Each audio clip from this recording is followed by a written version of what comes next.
Straight all day. You're now tuned into the show where you learn the discipline to show up day after day to do the work, the confidence to put yourself out there boldly and authentically, and the mental toughness to continue showing up, doing the work, putting yourself out there, even when the success you expected to achieve is yet to be achieved. And on top of all this, you get a huge dose of personal initiative. That's the go-getter energy that moves anyone out there, including yourself, especially yourself, definitely yourself, to go and make things happen instead of waiting for things to happen. We put all this together in one bundle, one package, one mindset, one method, one philosophy, one book, one show, this masterclass.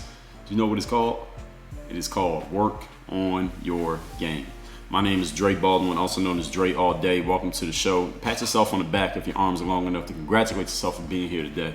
Today's topic is why you want to be predictable. I remember back in the day, in the basketball days, I would be in the gym, but I would post a video on YouTube where I might play somebody one-on-one. And sometimes I would play people one-on-one. Actually, many times I would play someone one-on-one.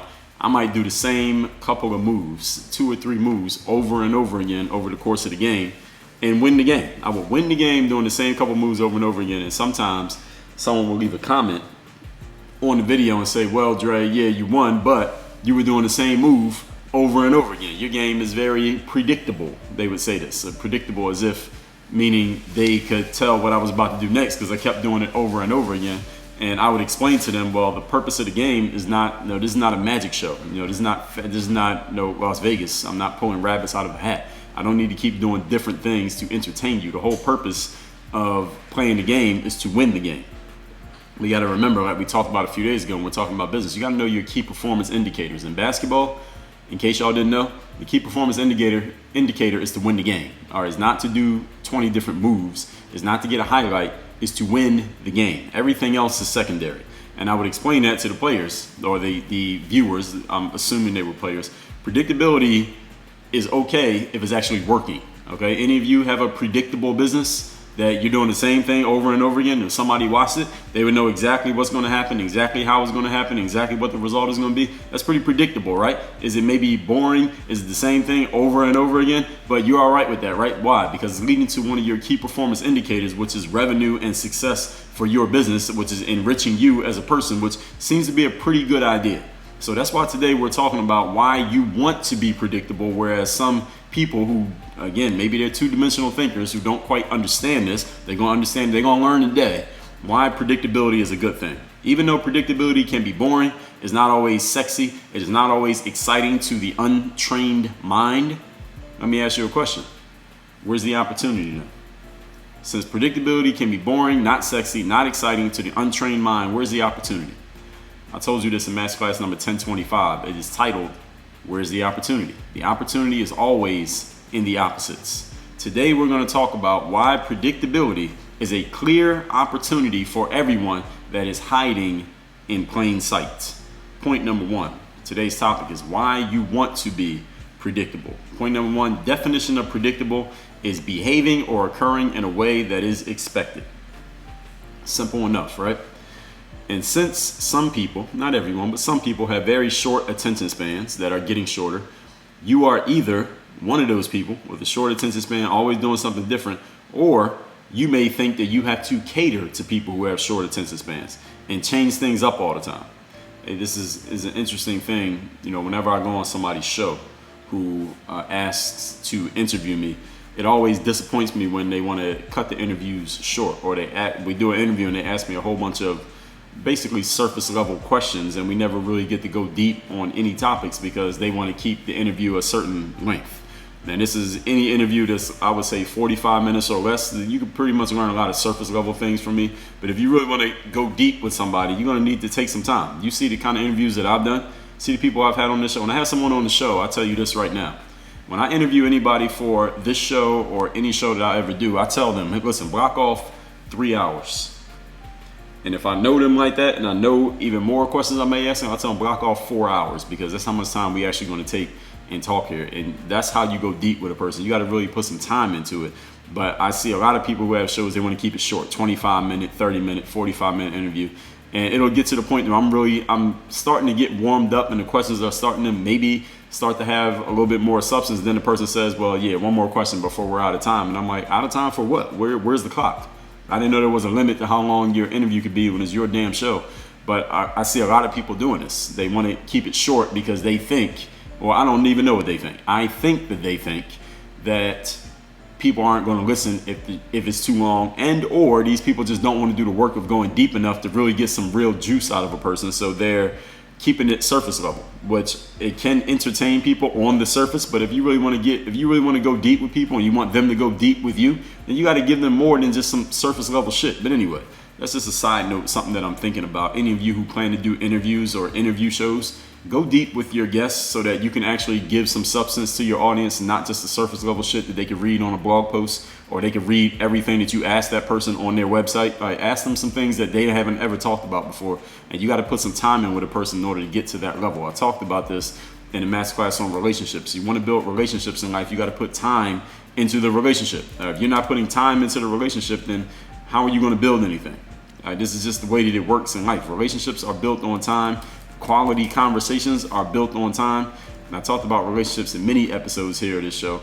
But key to building a relationship, masterclass number 1439, is putting that time in. And it's the key to having a quality conversation too. It's not just going to happen that quickly on the surface. All that being said, people think, we're still on point number one here. Since people have short attention spans, or they believe they are catering to people who have short attention spans, they are keeping things short, keeping things on the surface. And the contrary point is this, that, they think people may get bored if the conversation is too long, or you're asking too many questions, or a person is giving too much detail. I believe the actual opposite.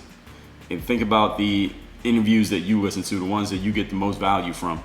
Had they been the ones that are longer, or the ones that are 20 minutes, where you kind of get a brief surface level understanding of the person, but you don't really understand everything that person's about, and the interviewer doesn't really get to show their chops because all they're doing is going over some surface stuff that, again, I don't want to listen to an interview if everything the interviewee says is already on their website. If I would just go to it and read it, I want to get a little bit more meat. I mean, again, that's just me. Maybe I'm completely different from the average person. I don't know. I don't think you're the average person, so I'll be wrong to ask you that question. But let me ask you a contrary point here, or at least what I think is a contrary point. If I'm wrong, you can let me know. What do we pay for in life? Something that's predictable means is the same over and over again, and it may be monotonous, and it may go on and on the exact same way, whereas something that's a little bit more spontaneous are things that are always changing, is always different, there's always some new flavor. But what do we usually pay for? What do we invest in life? We usually invest in things that are unpredictable? You ever invested some money in something that you couldn't really predict how it was going to work and what was going to happen? Do you pay for unreliable internet? Or maybe you do. That might not be a good example. You might be stuck with your internet company and it's unreliable, but you got to keep paying for it because you don't have any options. What about people? Do you trust people who you can't rely on? No. We pay for, trust, and count on things that we can predict. Is this true or is this not? You have a job, people pay you because they can predict that you're going to show up, and they know what your role is, you know what your role is, and know you're going to do your job. They know that's the expectation, and they also know that if you don't do your job, you should probably expect to not be getting paid anymore. We pay for things that we can predict, we pay for things that we can count on, and we pay for things that we can trust. And it's the same way it works, and this expands to every area of life. So anyway, back to, if I was to just touch one more time on that side note that I made about doing interviews and things like that, if you want your audience to really get deep substance from a person, again, you gotta go deep. You can't just skim the surface with a person and have them give the same answers that they're giving on all the other 50 interview shows that they've been on. If that's all they're getting from your show is the same thing they gave to everybody else, who are you? What value are you bringing to the table if that's all you're giving people? Again, this is something for any of you podcasters to consider if you have a show or you're thinking about doing it. Predictability, ladies and gentlemen, this is the bigger point, is a sound business strategy. What's one of the reasons why you listen to this show? If you were to tell somebody why you listen to the show, you say, all right, it's this guy, it's the same voice every day, it's the intro, we know what the show is going to be about, we know that he's going to come from a specific angle, we know that this is aimed towards this, I know that it has done this and this and this for me, these specific episodes really meant a lot to me, I know that it's going to be every day, I know exactly what I'm going to get, even if I don't know what the topic is, it's predictable. You think about your car, you usually want to get a car that you know is going to run consistently. And if something's wrong with it, you're going to go get it fixed by somebody who's going to say, okay, now it's going to be predictable. Whatever it is you're going to pay for, you have staff members in your organization, or you have people who work for you, subordinates to you in business, you want the people who are predictable. They're the ones you trust the most. When you really need something, you don't go to the most talented person, you go to the most predictable person. True or not? Point number 2. Today's topic is why you want to be predictable in life. Predictability lowers stress, pressure, noise, and brain drain. Those are all things that you probably want to have less of in your life. Let me mention them again. Stress, the bad kind of stress, not eustress, which is the good kind of stress, which I talked about in masterclass number 1348. Eustress is a good kind of stress. I'm talking about distress, the bad kind of stress. You want to lower stress. You probably want less pressure on your life. Again, the bad kind of pressure that makes you feel like you can't focus. Noise, anything that is not focused on where you really want to be and what you really want to do. And brain drain, which means basically losing all your mental energy for the day. You don't have any left, but you still got half of the day remaining. All right, you want to get rid of those things, right? The more predictable things are in your life, the more you will get rid of this stuff. The less of this you will have to deal with. Let me ask you a question. If you know exactly what your workout, business, or communication strategy is, and you know that it's repeatable, and you know that it works, are you stressed out? Any of you who runs a business, if your whole business strategy, exactly how it works, how you generate leads, how you nurture your leads, how you convert your leads, how you deliver to them, how you retain them and upsell them, if you know exactly how everything works and it's a system, everything is in place, you know exactly what needs to be done and exactly how it's going to work to the point that you can predict it before it even happens, do you feel stressed? I would think not. Do you feel pressured? Like, damn, I got to figure this out. There's nothing to figure out because it's already predictable, right? Are you straining your brain trying to figure out what to do next, or trying to figure out ideas because you have no idea how to solve a problem that is on your hand? No, you don't have any of those issues when something is predictable. When something is predictable, you are not stressed out about it. You do not feel any pressure to do something. You are not straining your brain trying to figure anything out because there's nothing to figure out. Everything is already in place. The predictability of your processes afford you space to relax. Let me say again. The predictability of your processes afford you the space to relax. And when I say space, I'm talking about your mental space, emotional space, maybe physical space, financial space for you business people. Does that kind of space lower your stress? Does it lower the pressure on you? Does it eliminate the noise in your mind? I think you are nodding your head vigorously right now. All right, if I'm right, tell me I'm right. All right, don't nod your head too much, it'll hurt your neck. The predictability of your process gives you that space, and when you feel pressure and stress, many times it may be because you just don't have enough predictability worked into what you're doing. It's not that you don't know what you're doing.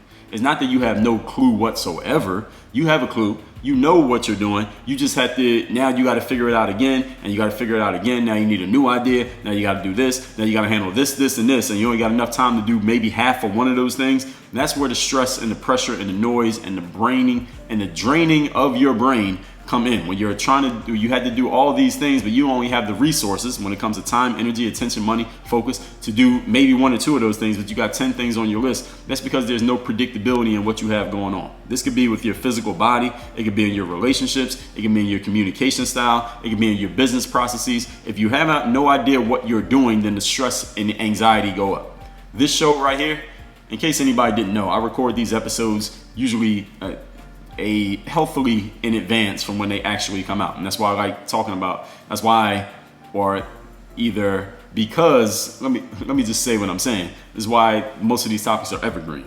And because the topics are evergreen, I can record a month or two in advance before it actually comes out, and it's perfectly fine because it's not based on time. I can't say, well, what's happening right now? And if I do, then I'll tell you, hey, I'm talking about this because it needs to talk about right now. And sometimes I'll move episodes up if I need to. But in general, there's a process to this. There's a predictable process to this. I know exactly when I'm recording. I know how I'm recording. I know how I get this audio to my audio guy, Nico, and company to handle these things. I know how it's going to get published. I know when it's coming out. Everything is completely 100% predictable, and it has been since 2016. You've been listening long enough, you know this. No matter how long you've been listening, you know everything is predictable with how this show comes out. All right, that's why you're still listening to it to this day, because everything's predictable. There's no stress, there is no pressure, there is no noise, there is no brain drain when it comes to this show. The only thing I got to make sure I do is have the content ready and be ready to record.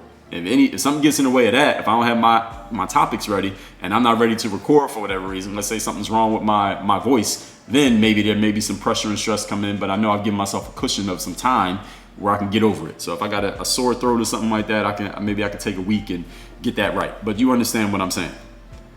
When you have predictability in your processes, then pressure and stress and noise go away. Point number 3.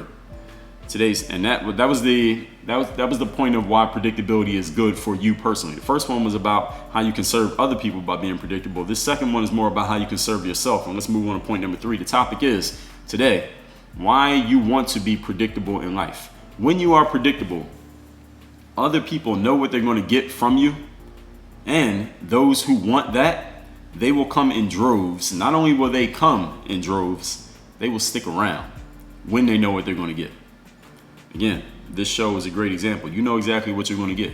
You know it's coming out every day. You know there's going to be a brand new episode. You know I'm often going to refer you back to previous masterclasses of this show that you either didn't know about, you forgot about, or you're like, damn, that's a very interesting. I need to go listen to that one because it's a companion to some point that I made in a current episode. And you know that there's over thousands of hours of material already here in this show where you're listening to this right now that is going to keep you engaged, is going to keep you enriched, is going to make you smarter, is going to make you better, is going to empower you, is going to inspire you, motivate you, whatever word you want to use that makes you feel great and helps you perform great, because we're in a performance and results-based business. And you know there's another one coming tomorrow. All right, you're sticking around because you know exactly what you're going to get. All right, that's why you stay here. That's why you're here. If you're listening to this as a game group member, you're here because you know exactly what you're going to get, and you know that it's going to come consistently, and you know there's a bunch of stuff that you might not even know about that you haven't even gotten to yet. And there's a bunch of stuff you don't know about that I haven't even created yet, but it's coming. Trust me. I got the notes right here in front of me. When people know what they're going to get from you and they want that, they will show up. And when you give them exactly what they thought they were going to get, they will stick around. I want y'all to understand something, ladies and gentlemen. You do not need to reinvent the wheel when you're doing good with what you have going on. When what you have is working, do not reinvent the wheel. Yes, you can grow and evolve. You can update your formulas as you need to update them. For example, within the game group membership, for example, I used to have all the episodes of the show inside the member portal. So you would log into the member portal and then you could go through the playlist and you could listen to whatever you wanted. But that was kind of cumbersome for some people. So we had to evolve over time, and now we got the mobile app. If you're listening to this and you don't know about the mobile app, I don't know how you don't know about it, because we send you an email that tells you, hey, there's a mobile app. But if you don't know, go into the member portal. In the second tab on the left-hand side, those red tabs there, if you're on mobile, you got to scroll down. Those red tabs on the left, there's the one that says get the smartphone app. All you gotta do is follow those little instructions. It's very, very simple. Even a caveman can do it. And you can have access to the entire library and the history of this show, which is an amazing library, if I may say so myself. You can have it right on your smartphone, take it with you everywhere you go. You don't even have to log into the member portal if you don't want to. That's an evolution over time, but the delivery, the material ain't changing. If I was to change this and change the format and start interviewing people every day, some of you might be like, I ain't messing with this no more, because this is not what I signed up for. Predictability is a good thing, ladies and gentlemen. Do not be afraid of being predictable. Predictable is good. Your audience and clients, whoever they are, they need to know what you're about, and they need to know that what they're getting is consistent. At home right now, I got internet. I pay $80 a month for the internet. It shouldn't cost that much. But I got to pay $80 a month because the company AT&T has a monopoly on internet services in this building. So I don't even have any options. I'm basically being forced to pay $80 a month. I consider that robbery. There should be free trade and options here. But anyway, that's a different conversation for a different day, a different fight for a different time. But most of the time I don't even think about the internet.